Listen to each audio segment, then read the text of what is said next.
चाही हमके हार हसुलिया, ना चाही लहंगा साड़ी।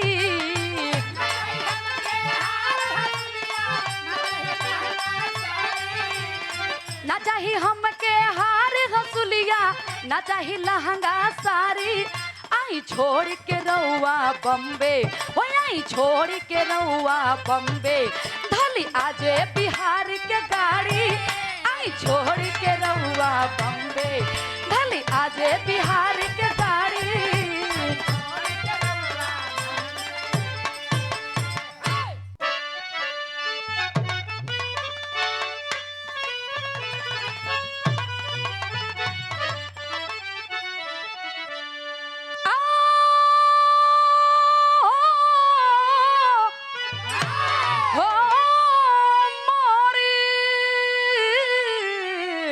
मोर रामा हो राम।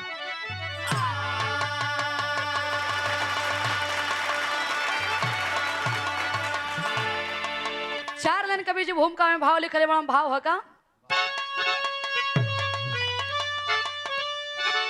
जहां सुरमाओं का हिंदा अखाड़ा, लड़े अलाउद्दीन लोरी के जांग साली, कभी राणा सीमा के हलचल मची थी, कभी सिकंदर के गोजी थी ताली, कभी भीष्म अर्जुन का डंका बजा था, कभी गामा रुस्तम की उमड़ी जवानी, कभी जंग में जौहर दिखाते बहादुर, कहे जो खाने सागे भारत का पानी।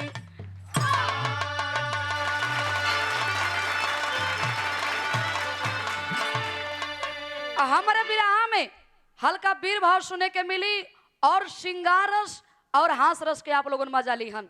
भाव है कवाली में का कि बिर सुरमा बहादुर है लड़ते, जिसके उर में है वीरता की पानी। बिर सुरमा बहादुर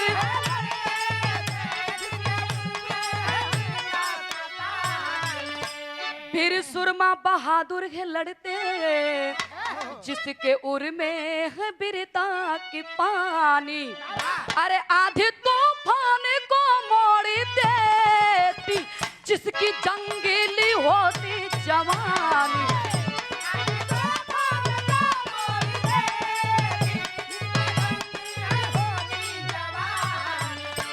कहानी हमारे ही से शुरुआत होगी। भाव होगा लोहा के सामने लोहा सुनो लेता है लड़वैया, जोधा के सामने जोधा जो होता है लड़वैया। कहानी आप लोगों ने समझ ली। कालिंजर नगरी का रहे वाला राजा बीरमणि सिंह, बीरमणि सिंह राजा के गुंडा का रहे वाला गगन सिंह जब राजा के बंदी बना लेलस, तो दुल्ही रोवत है कि अब का करी, जिंदगी में सुहाग सैया के तब बंदी बना लेलस। इस सोरहो सिंगार सजा के सुंदर रूप बना के हम के दिखाई। रानी के गोद से एक बेटा एक बेटी पैदा रहलन। बेटवा के नाम रहे राज सिंह, बिटिया के नाम रहे चंचल। माई से पूछलस कि माई काहे रोवत बाड़ी, तो कहली कि ये बिटिया आज का बताई, आज त्योहार बा, सबके सिंगार के देखत बनी तो हमरो जीव तरसत बा कि आखिर में सिंगार कैसे सजाई। हम बताइला ये पंचो, सिंगार तबे निक लगेला कि जे सिंगार के सजा लेवे आ सिंगार के देखवैया होखे। लेकिन यहाँ एक लाइन गीत बा। कौन गीत बा?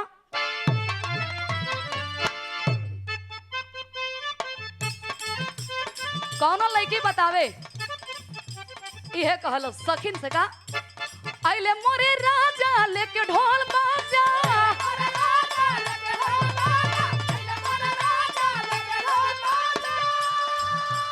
अइले मोरे राजा लेके ढोल बाजा, वो मुझसे काहे मोरे सखिया सहेलिया पगलिया, बज छमा छम रे पगलिया, बज छमा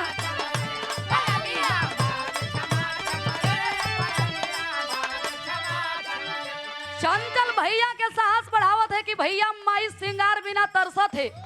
माई के सिंगार माई के सामने ले आके रखल जी। वो दोनों भाई बहन कहलन का कहलन, दुश्मन से लड़ के झंडा गड़ चढ़ के,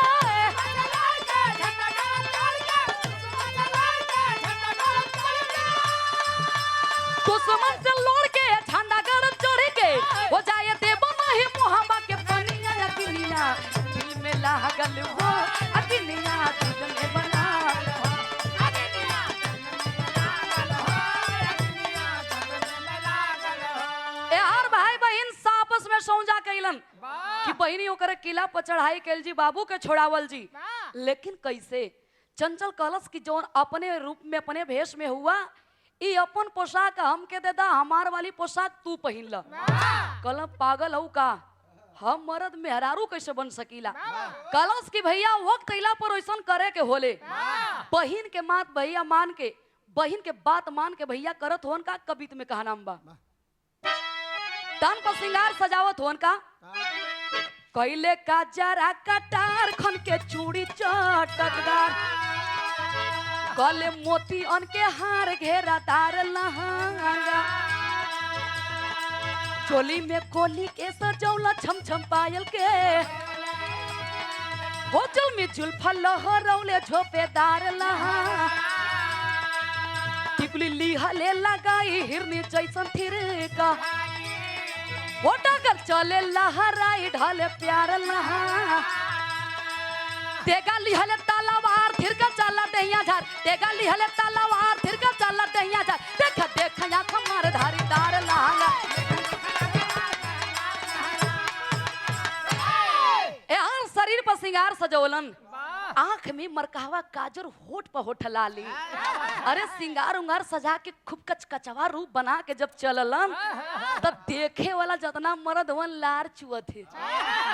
कलम जिंदगी में बड़ा मेहरारू देखनी, लेकिन ये करा जैसा नहीं। अरे ये करी अखिया, एक अखिया वैसा लगत बा कि जैसे घूस दे के बनवावल होके। यार बहिनिया भैया के भेष में सजल, पान के मुरेठा नकली मोछ लगा के, धोती कुर्ता पहन के चले तो देखे वाला देखवैया कहाँ वीर के पहचान ये है।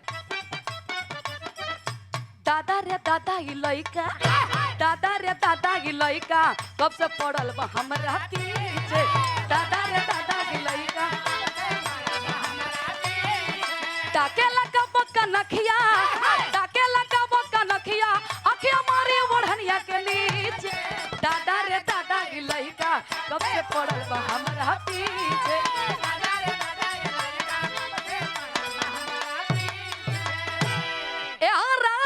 सिंगार देख के जतना गगन सिंह के किला में ओकर पहरदार वन चमचा देख के पगला गेलन, कलन गजब रे गजब, कला एकर सिंगार, एकर रूप, एकर जवानी इतना नीक बा। मर्द के शरीर ऐठल रान, शरीर पर छलकौआ साड़ी पहले वन, उ सारे लोगन का जानत होन कि थी है कि था है, वो तो था वन थी के भेष में हुवन। कुल बतावा का बतावा,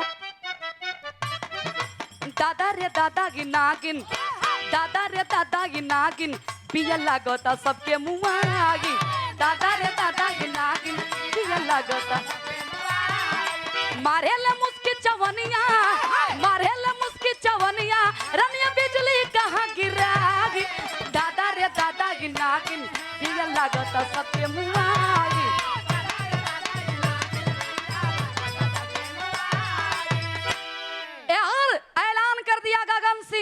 कि जहाँ एकरे बाप के बंदी बनोले बानी, एकरे भाई के बंद कदा, आ एकरे बहिन के ले आके हमरे कमरा में से सजादा, घर में ठेल ढाल के हला देलन, कला यही घरे में रहो, आ साहब के जब टाइम होई अपने टाइम पे यही हन। हर का बजैहन हो, सिकड़ी बजैया हो, ए तरे कह कि दरवाजा के सिकड़ी बजैहन। ए हर दरवाजा बंद करके हुवन घर में, जब वही 5-6 बजल शाम गईल बा, आज जब लगा बजा के गए जाके कहला, अरे मेरा जाने मन, अरे मेरा जाने मन तुम किधर हो? गगन से कहलन कि चल अब अंदरवे हई। आज जब मेहरारू जान का कवारी में धैलस, मेहरारू जान का कवारी में धैलस तो भइल का इलाहाबादी कहरवा में भाव है।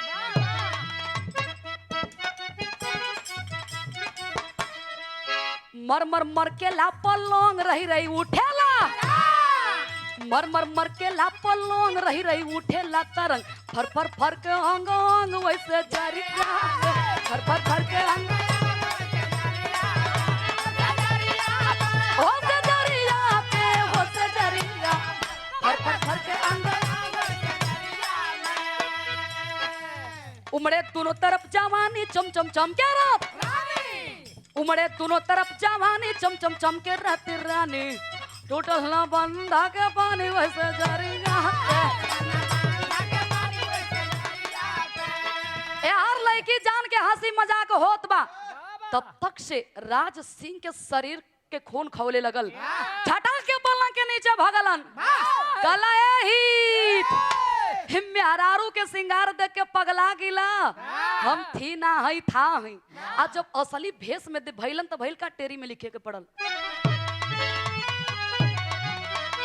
अरे रियासत में हंगामा मच गया, अरे रियासत में हंगामा मच गया, धावा बोल दिया दुश्मन पर बिरबली धाम मारे बलि धाम मारे बलि धाम।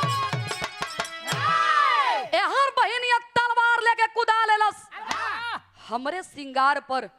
बाबू के बंदी बनौले लेकिन तोर निगाह हमरे शरीर पर हमरे सिंगार पर पड़ल। लेकिन वक्त अइला पर इहे नारी, वक्त अइला पर इहे नारी दुर्गा के भेष में, चंडी के भेष में देखल जाली। वक्त अइला पर इहे नारी आपके घर में आपके बेटी के रूप में, आपके बहन के रूप में, मतारी के रूप में देखल जाली। वक्त अइला पर इहे नारी बाजार के बेस्या एक रंडी के रूप में देखल जाली। लेकिन जब तलवार उठा के कूदल, तलवार उठा के कूदल, ए बाबू जब वही तलवार उठा के कूदली, गर्दन के काट के यही दुपट्टा के करियाए में बांध के जब लेके चलली तो भइल का भाव है अला में।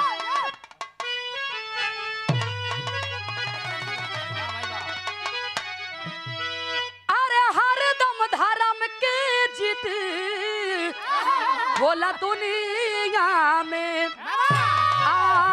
अधर्म कराना से होगी चलो।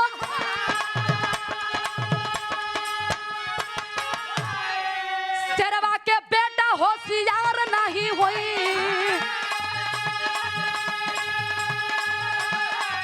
अरे राणा माया दानवा में जुझ गईले जुझा, हार गईली जुल्मी गगन सिंह के लस्सा का, कैद गईले गगन सिंह के सुरमा सरदा। ओ पापी के गर्दन ले जाके मतारी के सामने रखली। आज जब माई के सामने रखली, माई देखली है बाबू सोरहो सिंगार सजा के पति के सामने खड़ा भइली है बाबू। आंख में आंसू बा कि सैया जब से तू गईला तबले ई सिंगार हमरे शरीर पर ना रहे, लेकिन आज तो के देखते ही सोरहो सिंगार शरीर पर हम सजा के तोहरे सामने खड़ा हई। लेकिन ए बाबू बाहर ओ बेटा बाहर ओ बेटी अपने मतारी खातिन कैलन का घड़ी में भाव है।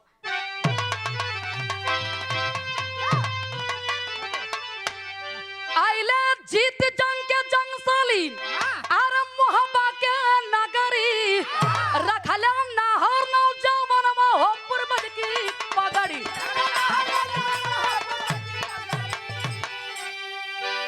आज मतारी के दिल के ललसा पुरैलन, बाहरे ओ मतारी की जवन ऐसन लाल अपने गोद से अपने तन से पैदा कैले रही। बिरहा के आखिरी पर में कहना बका, गुरु बिहारी गुरपत्तू एक शोला एक सैलाब, काशी बुल्लू सुखनंदन, अरे गुलशन के गुल गुलाब। अरे रियासत में हंगामा मच गया, रजनी कभी जो खान बिरहा में रुस्तम गामा, रियासत में हंगामा।